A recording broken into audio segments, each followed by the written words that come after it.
big up front, come off the football very well, and a quality coached football team. 2nd and 7. Here's the snap fake. Quarterback throws it. It's picked off by Jadarius Reed. Jadarius Reed taking it another way for the Hounds as he crossed midfield. He's going to cut back, and Jadarius is still on his feet. Makes another guy miss. Jadarius Reed denying to go down. Jadarius across the 20 to the 10. He's going to get in the end zone, but we have a flag here, and we just hope that it's not on the Greyhounds. Weston Henderson, Jagger Robinson, Jacob Osher, Brady Cook, and Abel Robinson. That offensive line. Here's the snap and going Davis, and Davis cuts it up. Davis sticking his head down, and Davis refusing to go down and gets inside the 15-yard line as a helmet comes off and a flag as well. Ballantyne in at the tailback for the Hounds. Here's the snap going Ballantyne's name, makes the guy miss. Ballantyne reaching over, touchdown Greyhounds.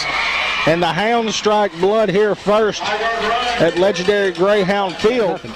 Here's the snap, quarterback keep, and Tyler Johnson just whoops his guy, and it's going to be a loss on the play. What a play by Tyler Johnson. Miners going quick, quarterback keep, and there's a big lick by C.J. Young. Let's put him in the clubhouse. Put him in the clubhouse. We're 2nd and 11 here from the 48-yard line with 15 seconds remaining here in the first quarter. Snap, going to throw the bubble out to Isaiah Kendall. Good blocking on the perimeter by Chris Reynolds as we're going to have a first down. Snap, fakes the toss. Marshall's going to air it out long to Kendall. Kendall goes up and makes a big reception once again from the 37. Here's the snap. Marshall going to throw the bubble out to Kendall. Good blocking by Chris Reynolds as Kendall sticks his head down and will be pushed out of bounds. Up and out. Here's the snap. There's Chris wide open. He finds him, and Chris Reynolds across the 30. It's a foot race to the end zone. Chris Reynolds is going to get in the end zone. Touchdown Greyhounds. How about Chris Reynolds across the middle? I'll take that. Way to go, Chris, and what a pass by DJ. As Davis comes in motion as they fake, and they're going to try to throw it to him deep. And Davis goes up and gets the football. Big play. Now you want to score as we're at a minute here in the first half. Snap, Marshall looking to throw under pressure. He's going to keep it and run. Good block there, Tristan Griffin, as Marshall is going to smartly run out of bounds around the 15-yard line in the end zone. Caden Johnson in motion to the top of your screen. Here's the snap. Marshall rolling out to his right. Throws it back to Chris Reynolds. What a pass right there. Touchdown! Running to his right and comes back across his body, almost like a shortstop throwing it across the diamond, and finds Chris Reynolds for his second touchdown of the night, David Black. Bratcher real estate touchdown, but let me tell you what, a great call from Jordan Johnson, and the key to that play right there was the man in motion going that way. You saw the safety man go with him, and when he did, you could see Chris going to cut right in between a safety and a cornerback, and that is a huge play in this football game as the Hounds score. As Jadarius Reed in at the quarterback position. I'm betting he's going to keep it. Here's the snap, and that's what we do with Reed. He sticks his head down and gets the 2-point conversion. First points of the year for Jadarius Reed right there. Attaboy Nut. So we got 2nd and 3 here for the Hounds. Marshall looks to throw. He's got Kendall. Kendall, stiff arm, and will finally be brought out of bounds. Here's the snap. Going to throw the screen out to Davis as he'll have a first down and more as he's foot race and be pushed out of bounds. 4:05 to play here in the third quarter. Hounds pick it up, and Kendall's going to catch. What a move, and another move from Kendall. 2-yard line. 2nd and 10. Here's the snap. We go Davis's number. Hit in the backfield, but still on his feet. Davis finally pushed out of bounds. 21-yard line. Big fourth down here. Davis in at the tailback. Here's the snap. Marshall looks to throw. He's got Davis open. Davis stiff arm. Touchdown. Greyhounds. Third quarter action. Here's the snap, handoff, trying to get outside, now cutting it back up. As the ball's on the ground, Jadarius Reed knocks it out, and Davis is going to go to the house, but we do have a flag. And I don't know what's going on after the play. Jadarius Reed knocked the football out of the kid's hands, but we do have a flag, and we'll have to sort that out. Save the day, Hayden, as usual. gets the kickoff, and it's a high kick. Don't let it hit you in the head. And Davis is going to pick it up. Davis has got room. Darren Davis is across the 30, and now he's going to get in the end zone. How about that? Darren Davis, who has got a reception touchdown. He has got a scoop and score touchdown, and now have it off with a punt return touchdown. Here's the snap. They go Ballantyne. Ballantyne cutting up, now getting to the sideline and be pushed out of bounds around the 40-yard line. Here's the snap. Marshall going to throw it out to Johnson. Caden Johnson will have a first down.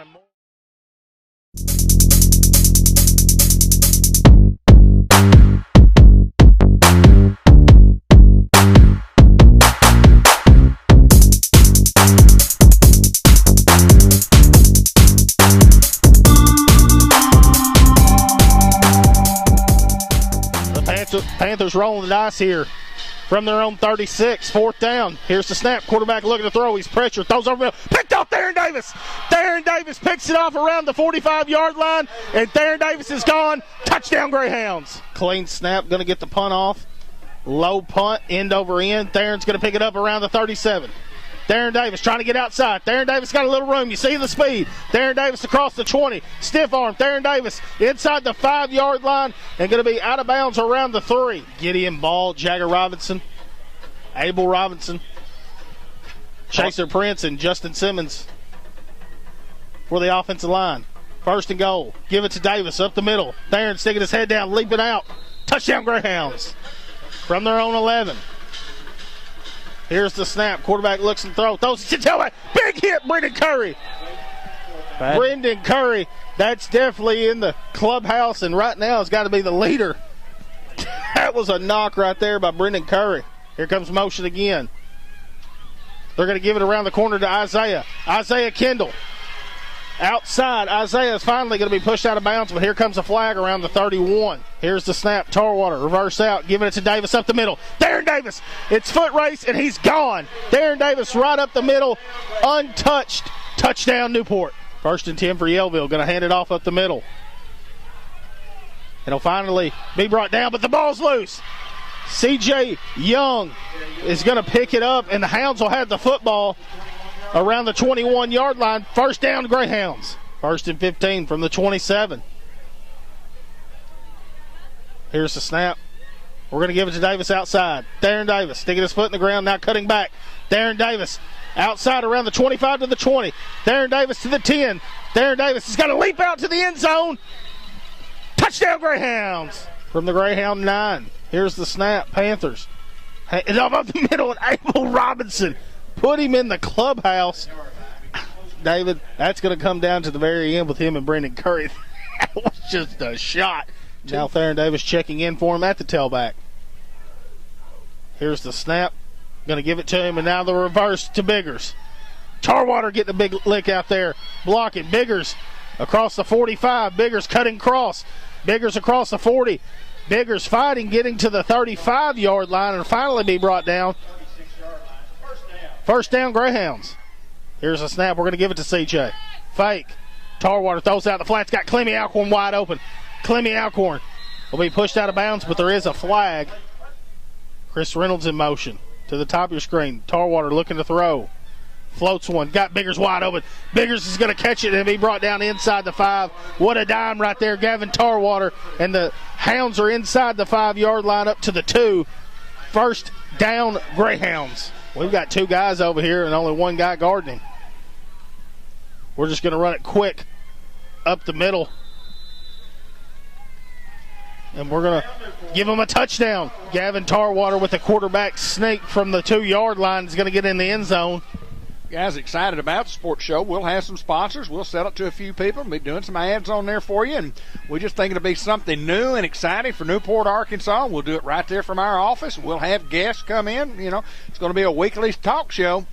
And we are excited about it. Second 11, we're going to give it to C.J. C.J. getting outside. Chris Reynolds with a big block. Chris Young is going to be brought down around the 48-yard line. It appears he has enough for a first down from the 29-yard line. Here's the snap. Tarwater looking to throw. Tarwater's going to take a shot. He's got Chris Reynolds open. Chris Reynolds goes up. Phenomenal catch. Touchdown, Greyhounds. What a throw and catch from Tarwater to Reynolds. And the two-point conversion try, looking to throw, is going to throw it out to Biggers. Biggers is going to catch a two-point conversion. Good. Hounds go up 38-6 with 4:19 remaining in the first half. 1st and 10 for the Panthers. Fake. Going to throw it out in the flats. Monquel Cox is there. Incomplete. Put him in the clubhouse, David. Let's just have everybody in it. Here's the snap. Quarterback looking to throw. Jagger Robinson's in the backfield. Jagger Robinson. Give him credit for the sack. Tyler Johnson, Spencer Molinax. Those are your 3 defensive linemen right there, and they are all 3 in the backfield on top of the quarterback. Onside kick try. Chris Reynolds. Chris Reynolds catches it. Chris Reynolds is across the 20. It's a foot race. Chris Reynolds. Touchdown, Greyhounds. I wouldn't kick it to 16. And that's what they'll do. Chris Reynolds is going to try to return it. Chris Reynolds. He's got a little room across midfield. Chris Reynolds across the 40, 35, 30. Chris Reynolds inside the 30 to the 28-yard line. Big hit right there. 1st and 10 for the Hounds. Inside the 30 to the 28-yard line in Summit territory. Here's the snap, jet sweep. We're going to give it to Isaiah. Isaiah Kendall trying to get outside. Isaiah's got a little room. Isaiah will finally push out of bounds inside the 10 to about the 7-yard line. 1st and goal for the Hounds. Tarwater going under center. Here's the snap. Tarwater verse out, giving it to Theron up the middle. Theron Davis sticking his head down. Touchdown, TD Davis. Hounds lead 50-14 here with 11:33 to go as we wait the 2-point try. Tarwater throwing the fade route. Chris Reynolds. Oh, my goodness. Amazing. What a catch. Play got here in the 9th grade. Is that right? 9th grade? 1st and 10 from the 19. Handing it off to Davis. Davis is across the 40 to the 50. Theron Davis is going to go the distance. Touchdown, Greyhounds. Another First Community Bank kickoff, and DJ Marshall kicking it deep. That ball goes between his legs at the 25 and picked up at the 24. Chandler Allen, big lick. 3rd down and 11. DJ rolling out to his left, looking to throw, and he throws it up in the air. Caught by Caden Johnson. It's 4th down and a chunk, at least 25. 4th and Waldenburg. From the 48. DJ looking to throw. Aaron one out. What a tight spiral. Throws to Brendan Curry, and Brendan Curry's going to catch it and get inside the 5-yard line. Inside their own 5-yard line. Here's the snap. We're going to hand it off to Keyron. Keyron trying to break some tackles. Keyron fighting. Keyron. Touchdown, Greyhounds.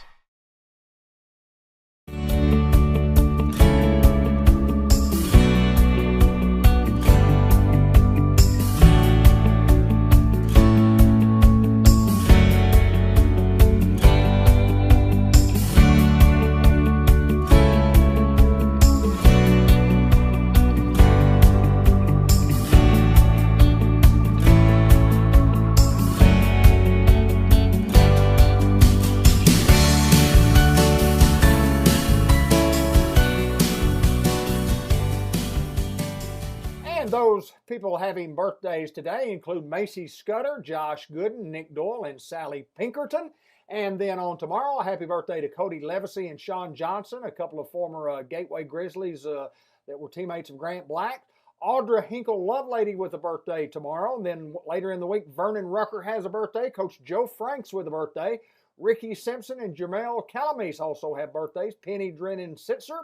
Dickie Morris, Allison Freeman with birthdays, Spencer Molinax on the 10th, and on the 11th, John Bradley and Lisa Haywood over at Newport High School. Cynthia Ann Kading has a birthday on the 12th, and then on the 13th, Jeff Grizzle, Nia K. Gates, Chastity Skaggs, R.M. Bledsoe, Tanya Gavin with a birthday, and Kathy Pierce. All brought to you by Two Chicks Florist and More. Happy birthday to you from Two Chicks Florist and More.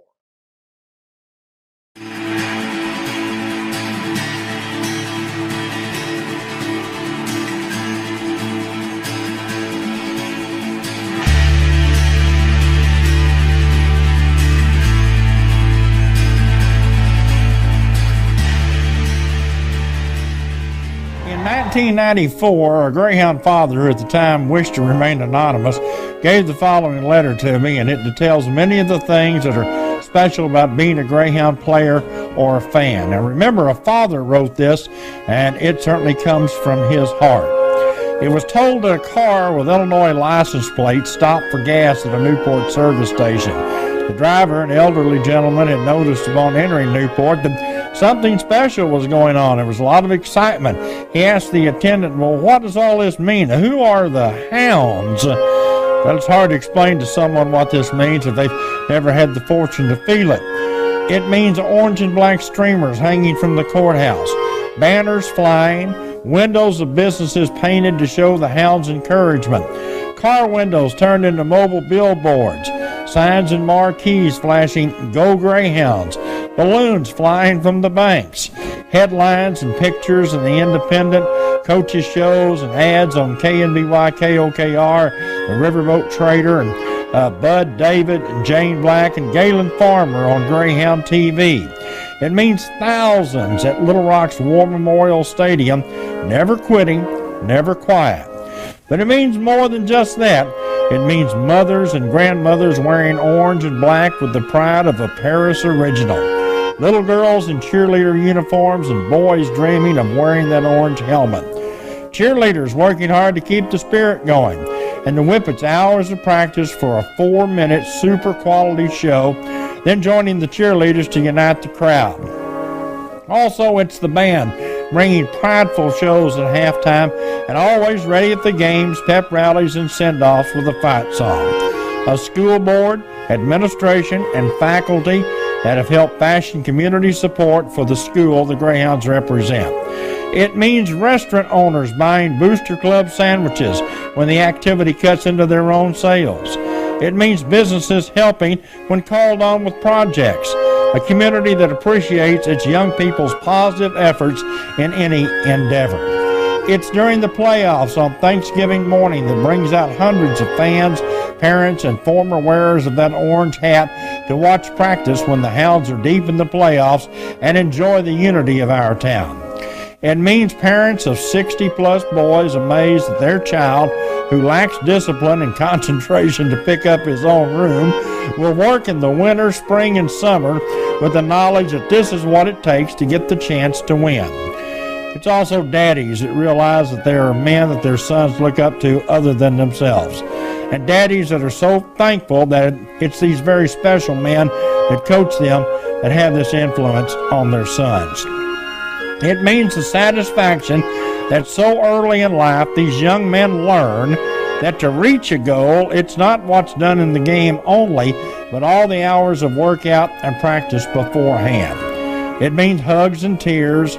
It means a senior's mom and dad realizing their son will never again wear that orange hat, but holding hard to every memory, happy and sad, that they have their only regret being that it's over. Knowing that next year they'll still be there at their regular spot pulling for the Greyhounds. So, who are these hounds? Well, simply a bunch of knuckleheads and knotheads that these miracle workers called coaches have organized and motivated into a team in the fullest meaning of the word. What does it mean? It means having the great good fortune to be at the Newport School District because its people are so special. That letter was written back in 1994 by Butch Lockley. Butch recently retired from Farm Bureau, had a son, Rod Lockley, who was a great Greyhound football player, who came home and has become a great doctor. In 1994, a Greyhound father who at the time wished to remain anonymous gave the letter was written back in 1994 by Butch Lockley. We live? Yes, sir. Back again. Boy, it's just a great piece that we did in the Greyhound Salute. 25 years of Greyhound greatness, and that also is archived on our website at cable15tv.com. And we forgot to mention Bobby Joe Forster also. He was 16 in cash. Bobby Joe wore it, and state champion in 1969, and just another big 16 wearer of the jersey, I should say. Ben, you got anything else we're going to show tonight? I've got a couple of things left here. Good deal. It don't look like much. Well, it does to me. Well, Michael Lou Allen went to a I call him Bo Buck. Michael Llewellyn went to a painting class. Are you kidding me? Yeah, no. And Bo Buck painted that. Well, the next day he come by and he said, I want to put that in the museum. And I said, I'll be honored to put that in the museum, Bo. That is So awesome. that's got to be a Bo Buck 1 of 1. That is one of One one, of and one. the only one. It's the only. He's the only one that painted that one. What is this, Ben? What is this? This was on when wrestling was across from the Sonic, and it was called WFAC Wrestling, Wrestling for a Cause. Okay. Lineman Chris Bryant ran it for 7 or 8 years, and I was up there probably about 90% of the time. You know? that's my social life, was going to wrestling. Well, there was a wrestler there called the Enforcer, and he wrestled in what you call hardcore matches. Anything goes, anywhere in the building. You know, a couple times he stuck a guy's head down in the mop water in the bucket. You know, you could smell it. It was bad. Well, anyway, on his way out after his last match, he handed me his Enforcer stick, Really? and it's got the Enforcer on all 4 sides. Got the black tape here for the good grip, and down here, you know, you can get the little leather there, and it'll always be mine. That's yours, Yeah, isn't it? it's Yes, sir. definitely a one-of-a-kind item right there. The Enforcer's, what do you call it, a club or a I'd call it a club, nightstick yeah. or- Whooping stick. I haven't run across the Enforcer lately, and I got Hold on for that. Okay. Hold on for that. We got Okay. baseball for you. And I was Okay. reading up today, and interesting baseball stuff here, right here. And I looked on the internet today, and I knew the answers to these. And of course, there's several different questions that you could ask. You could say the batter, as opposed to the player, and then there's actually 7 ways that you can get on first base if you're a baseball player. Now, how many ways? 7 ways 7 that you can get on. ways. Name those 7 ways, okay? Either one. Go ahead, Benzer. Walk, You can get on by walk, hit, by a hit, hit by pitch, hit by a pitch,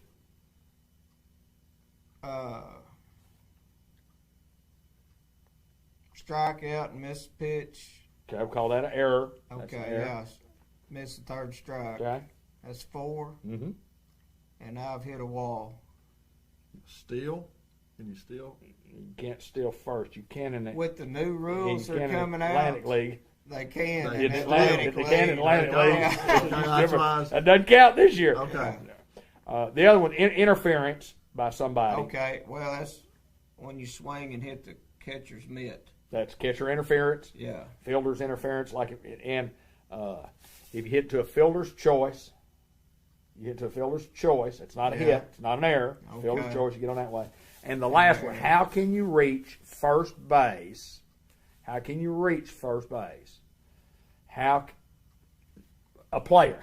the 7th way a player can reach first base?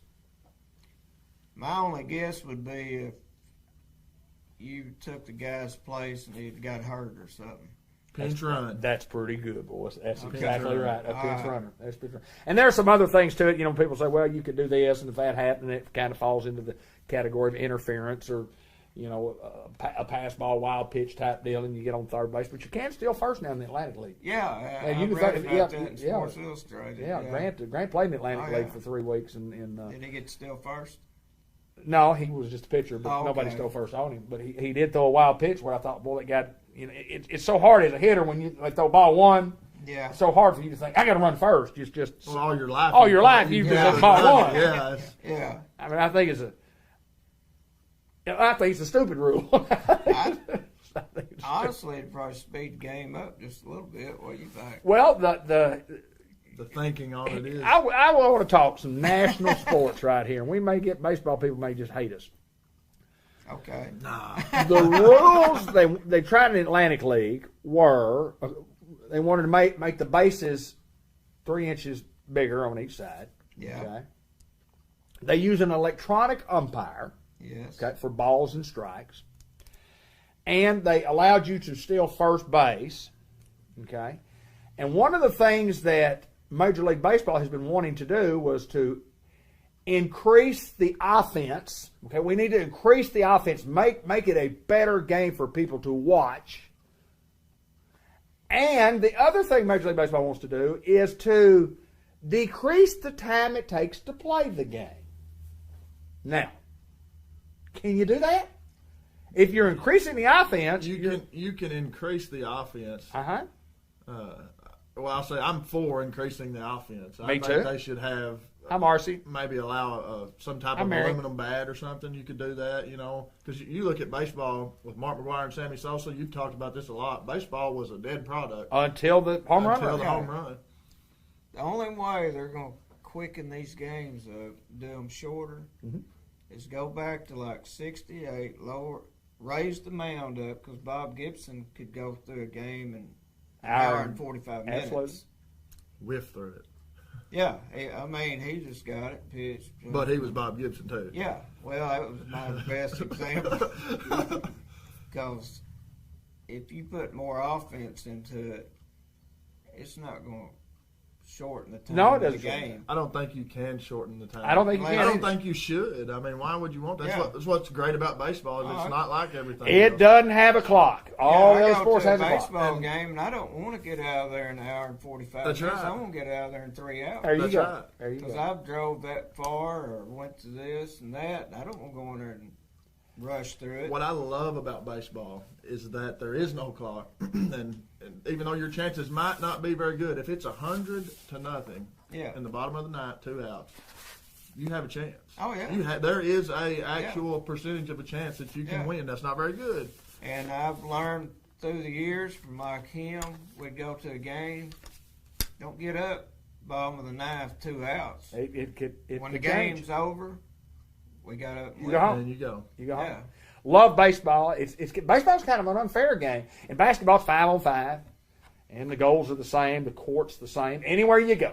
I know the college court's a little longer, a little wider than the pro court, compared to high school courts. But the baskets are 10 feet high for, 7th grade through the professional. But baseball's kind of unfair. Football's 11-on-11. And baseball's a 9-on-1 game.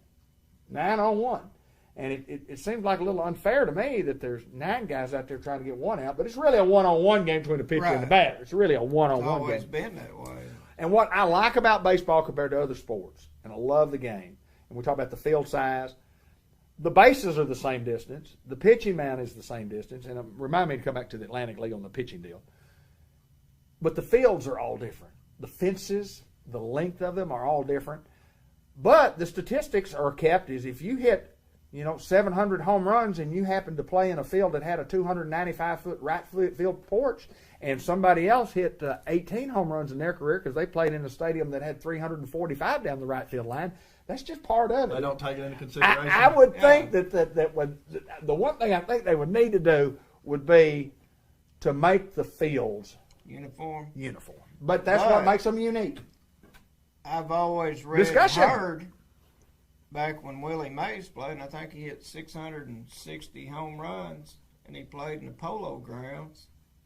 I think that was the name of those stadiums. The fences were like 400 feet to left field and all that, and they said he missed out on a lot. And you had Babe Ruth and Lou Gehrig, and them, like I said, hit it 300 feet down the right field line. Right. He had a home run. I'm a traditionalist, and Coach David Smith sent a comment said they need to leave the most beautiful game alone. I agree. It's a chess match.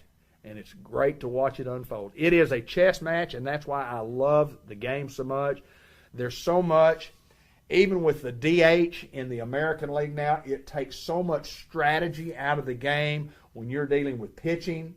And, if the pitcher's coming up to bat in the 6th inning and he's pitching a real good ball game, but it's a tight game, and your offensive team gets a couple of guys on, they say, well, we don't need to let the pitcher hit here because, if he hits, it's probably, why do pitchers not hit? You would think, if you don't know a lot about baseball, pitchers don't practice hitting. You would think they would be. Well, since they pitch all the time, they would know what to hit. They don't ever practice hitting, and let me tell you what, it's hard enough for a major league hitter to get in there against a major league pitcher. You put a major league pitcher in there batting against a major league pitcher, and he has very little chance, and statistics will show that. You see that every time they get up to bat.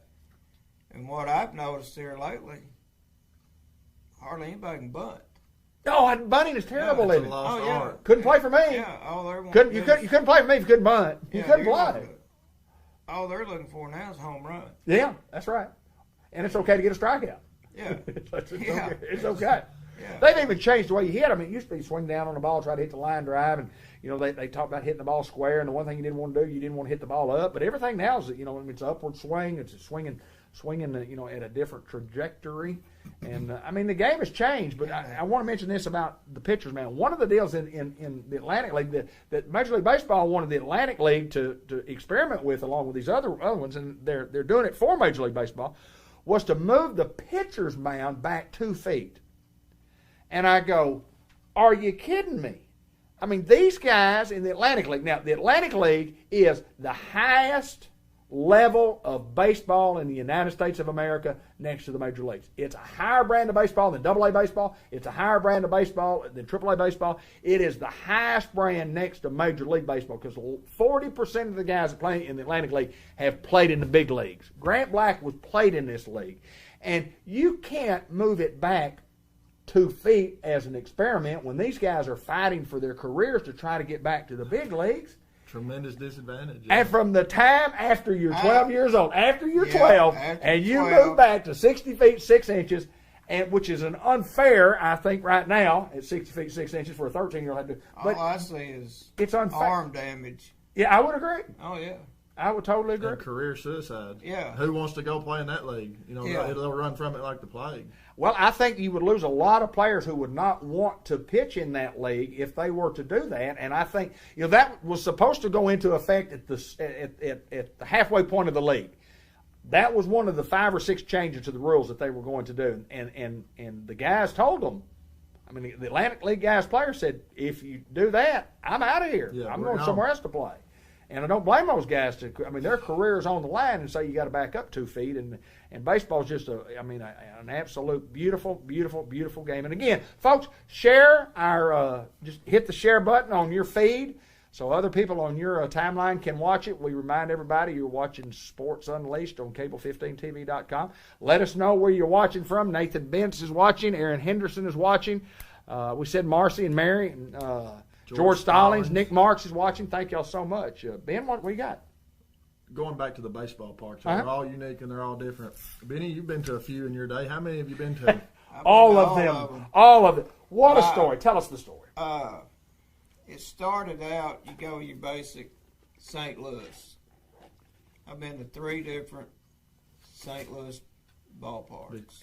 Sportsman's Park. Sportsman's Park, Busch. Well, then, as you know, back in around 80, we went up to Kansas City. Yep, sure did. Knocked that one out. Yep. Well, along the way, we started going to a few different ballparks, and I made the comment to Sherry. I said, it would be a lifetime dream for me to go to every Major League Baseball park. And my dream came true. We went to every. Unbelievable. And everybody asked me, said, what was your favorite baseball park? And I like the older stadiums. Well, Boston, Oh, yeah. Fenway Park was the greatest thing I'd ever seen in my life. And So old much Yankee history. Stadium, man, you just get goosebumps. You thinking of everybody that played. So you've been to the old and the new? Yeah. Oh, wow. And it just, you sit there looking down the field and you thinking, Babe Ruth played here. That's right. Lou Gehrig Legends. played here. Legends. My main man Reggie Jackson played here. Sure did. Sure did. But it was something we did over about 10 years. Some years you got 2 in. Some years you can only get 1. If you go to a big city, what you run into is you can go watch the Dodgers. Angels are out of town. Right, right. You go to New York, Yankees are in town, Mets are out of town. Right, yeah. You go to Chicago, Cubs are in town, White Sox are out of town. Right. So you got to go back twice. Yeah, most time we did, but we went back this last trip to wrap it up. We went to New York, and we went out to watch the Mets play. When we got back, and she said, well, I'm going to tell you now, we're going to the new Yankee Stadium, and I've got you tickets to Monument Park. Do you remember in old Yankee Stadium, they had the monuments out in center field, and they'd have to chase the ball around? Absolutely. Well, they got a special place out there. It's called Monument Park, and I got all those monuments. Awesome. I cried, man. I just real quick in relation to that story, just to kind of share, we pull up not to the newest Atlanta Stadium, but the Atlanta Stadium they had before this one. Yeah. And it was new when we were there many years ago, probably 15 years ago, whenever. But anyway, Lynn and I pull up to the stadium, and I had no idea any history. I mean, I knew the history about, Hank Aaron, didn't hit it in this stadium. He didn't hit his home run in this stadium. Right. And I really didn't pay that much attention, but you pull into the stadium, and there's a wall. There's a baseball wall out in the middle of the parking lot. And then you could park in between a lot of places, but you couldn't park by that wall. And there was so many feet, 300-something feet up there, there was a little bitty spot. And painted on the pavement was a plate, a home plate, and a batter's box. And you go up and read, this is the spot where Henry Aaron hit, where he hit his 715th home run. Wow. And you could stand there in that box. You could stand there in that box, and you could look at that fence right out there. Yes, sir. I mean, it was awesome. It was Henry Aaron stood right here. In this spot. Yeah, I know. I mean, just because history of great. Those people that love baseball like we do, I mean, man alive, it was just awesome. I remember the night he broke the. Oh, I do too. Yeah. I was trying to think who's the pitcher. You'll get it. I can't remember off the top of my head, but was it the Dodgers? Maybe. Who was the pitcher that gave up the 715th home run? I know. Somebody tell us right now, who was the pitcher that gave up the 715th home run that Henry Aaron hit? And we'll go, golly. The story was that was Aaron's buddy, and he grooved him a fastball on that one. Well, that'd be all right. That's I didn't tell. I thought he got his name. Al Downing. Al Downing. Al Downing. I got it. Al Downing. I'm trying to remember Al Downing's name. Would you have had anything to do with Al Downing if he hadn't had the home run pitch there? That's right. Well, he was a great pitcher. I mean, Yeah, but would you have thought of Al Downing any more in your lifetime? Probably not. Well, I will say this: having a son as a pitcher at professional level, you remember those home runs that you give up. And if I say the name Tom Niedenfuhr, does that mean anything to you? The Dodgers. And I'm almost thinking he gave up that home run to the Yankee first baseman. Am I going the wrong way? You're close. He was the Cardinals. Oh, when they played the Dodgers? Yes. Yeah. Jack Clark hit a big home run on him. And then a couple of days later, Kenny Black helped me. I mean, he gave up in back-to-back appearances. He gave up big home runs. Did he give the one up to Ozzie? I think he gave up Ozzie's home run. Maybe. Yeah. Go crazy, folks. Go crazy.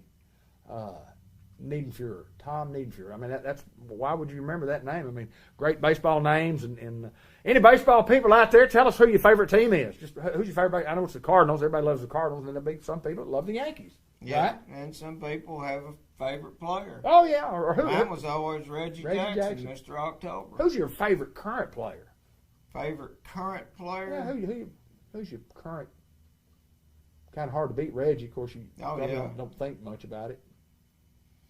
I don't know who my favorite current one is. I'm a past guy. I don't. Who's the best player you ever saw play, Ben? In person? In person. You were there. In person would have to be Barry Bonds. Barry Bonds.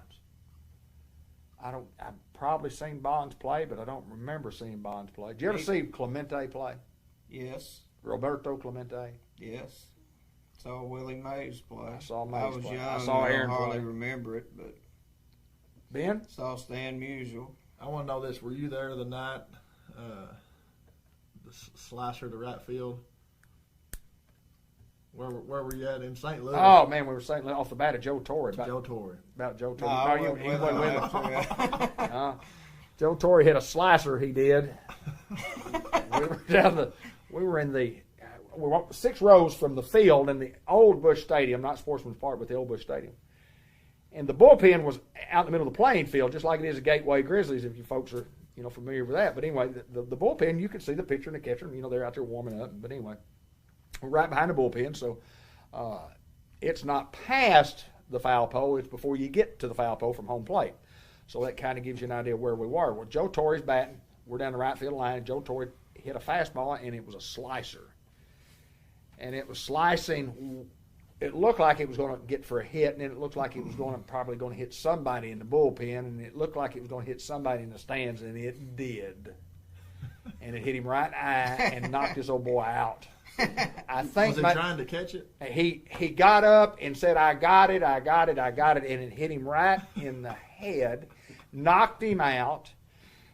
When he came to, he told people that he remembered them saying, "We need some medical attention down in section 104 down in the bullpen."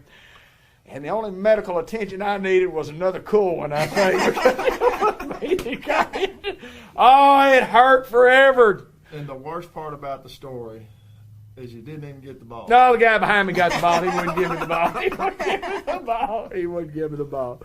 All right, Benny Smith, what else have we got on sports memorabilia? That's about my last one. Last trick. A few years ago, Kevin Pierce got married over Jonesboro. As you can tell, I was in the wedding. That's Kenny Flabby Fletcher there. He was an usher. Well, on the way back, the old highway took us by Earl Bell's pole vaulting training center. Okay. And we saw a couple of vehicles there, and I said, well, let's just pull in and see if Earl's here. Well, Earl was there. We took the picture.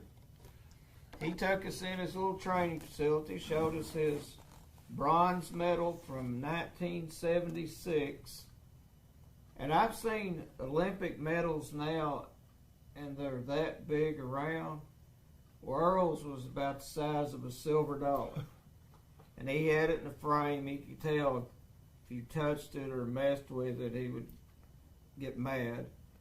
And he told us a story about he was in his prime in 1980, and that's the year they boycotted the Olympics. And he was still hot, what? How many, 30-something years later, 40 years? Right. And he's still hot. He's red, huh? One of a kind is what you're telling me. Yes, one of a kind. Oh, you look sharp there in your Well, little... I appreciate that, buddy. Had my St. Louis Cardinal ball cap on, my sunglasses. What is this, Benny? What are y'all holding up there? That's the Four Horsemen. Tell us about the Four Horsemen. Are there 9? Four Horsemen's a local group. All right, let me catch up here real quick. Danny Kimberling's watching. David Smith, a past player. David Justice from the Braves, the current Francisco Lindor. Janet Blair says Atlanta Braves' best player I ever saw was Dale Murphy, and Dale Murphy was an absolute hero. Tad Terrell watching. Have an autograph of Joe Torre. Janet Blair says. Sammy Nicholson is watching. Sammy, I hope you watched your story about Jersey. Yeah, your Jersey a little bit ago. Pam Graham Robert watching on Houston's that beard. We appreciate everybody watching tonight. And but Benny, talk about your museum again. I mean, my goodness gracious, it's something that is, I mean, it's one of a kind stuff that nobody else has. I mean, there's some things that I mean. Yeah, I've got a lot of stuff that you go to the store and buy. Sure. But like I said, about 10 years ago, I thought, well, I've got the walls covered up. I haven't got room for anything else, and if anything I take, it's going to be one of a kind. There you go. Some people bring over this and that and stuff, but if I don't recognize it as a one of a kind, right, it ain't coming in. I'm picky. You talk about the walls covered up, the ceiling's covered up, yeah. And, well, I'm going to give you something tonight. We're not finished tonight, right. but I'm going to give you something that's not really one of a kind, but it's probably not something that's really out there on the market. I'm sure you can probably buy them on YouTube. I mean, what's it called? eBay. Amazon. On eBay. All right. Has anybody ever heard the name Roy Sievers? You ever heard that name? Roy Sievers. Seemed like I have, but I can't tell you where I heard it or how I heard it. Can I go ahead and open this for you? Oh, yeah. That's St. Louis Brown, huh? Roy Sievers. Yes, sir. Here, Well, I appreciate that, buddy. now, the bat's not broken. You got to put the little bat in there, but You can take that plastic off and set it on the table, and we'll kind of zoom in on Well, it. I appreciate that. That's Roy Seaver. Now, Yeah. St. Louis Browns. Let me get this off of him. Let me try to. That's a little neck thing keeps the. There you go. Okay, we'll get that off right now. Neck collar. Okay, put him out there. We don't have to put his bat in there, but he's got a bat that Yeah. goes in there. But anyway, not only a St. Louis Brown, but the very first guy in the history of Major League Baseball, okay, the very first to be named in the American League Rookie of the Year. First Rookie of the Year ever. I heard that. Ever. Now, I think they gave away maybe 150 of those that night. Yeah. 150 of them at the ballpark, and there's not a lot of them out there, but you don't have to put that in your museum, but you can. Oh yeah, certainly that'll put it. go in my bobblehead There you- collection. in your bobblehead collection, a little bit different. 153. 153 now. Yeah. 153, but I appreciate that. thought that'd be nice That's to get great. you a little Roy Seaver. Let's catch up here. So we said Sammy Joe, Pam's watching, Nicole Landreth, McCain watching, Steve Reed's watching, Priscilla Tennyson's watching. Thank y'all all so very much. Benny, a lifetime of sports. You've loved it all your life. Lived it, loved lived it, it. everything. Yeah. Well, it's been a great show, wouldn't you think? Just, yeah. I mean, I had 100 things to talk about here, especially when you talk about Roy Seaver there. Casey Stengel called that guy the most clutch hitter that he ever managed when Casey was real older. And some of his statistics, he played from 1949 to 1965. He led the American League in home runs and RBIs in 1957. I said the first American League Rookie of the Year in 1949. A fourth of his home runs that he hit in his career came in the 8th inning or after. That's why Casey said he was so clutch. Yeah. 9 walk-off home runs in his career and 10 grand slams and 10 pinch hit home runs by a guy that nobody's heard of. And you've got the bobblehead. I appreciate You've got that. the It will go center stage. Center stage, center stage, center stage. All right. Just, you wanted to ask Ben a question. Benny, tell me the story. I guess it would be American Legion baseball. American Legion. Okay. Yeah. And everybody got up and announced their position and said something about the season. And when you were called on, tell us about what position. Tell us that whole story. Well, where we were and what we were Let's get a doing. little base here. You know, like we said before, my baseball career kind of gradually went south after I was 12. But I continued playing, and I played 1 year of American Legion baseball. Bubba Parnell was our coach. Well, back then,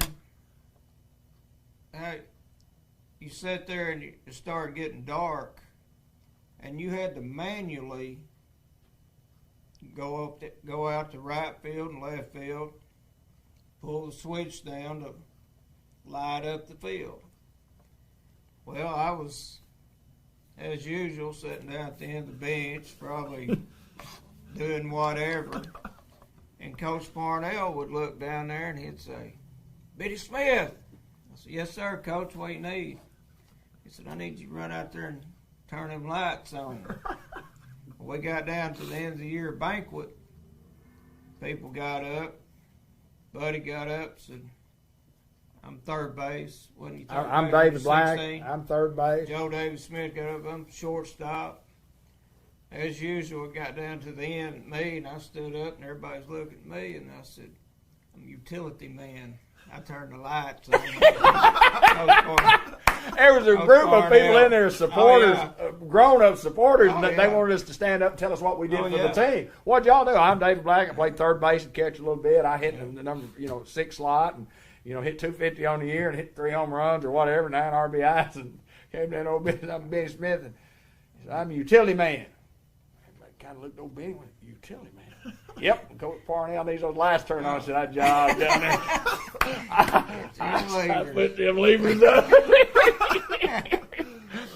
We're Sports Unleashed. We love doing a program. It's every Monday night. We thought 6 o'clock might be the best hour. We're having more people watch right now, more people commenting than we've had all night. But we might have to move to 7 o'clock, do a 7 to 9 or whatever. We thank y'all for watching our program and commenting. Sonny Grady giving us a shout out. This is something that I've always wanted to do my whole life, is do a sports show of some kind and get on here and talk about the Newport Greyhounds and talk a little baseball, talk a little football, talk Indians, Red Wolves, Razorbacks. And I didn't get into my Bill Keady Chronicle, but Josh, if you could come right in here. You're talking about a one-of-a-kind piece, and we distributed these at one time. This was a magazine that we put together in 1995, and it was called the Bill Keady Chronicle. And I just want to touch on this because we're going to give some more kudos to it in times to come. But Bill Keady, when he retired in 1995, and we put together a little old, it's just a little, what do you call it, a magazine, a little newspaper, what do you call it, a little throwaway, something.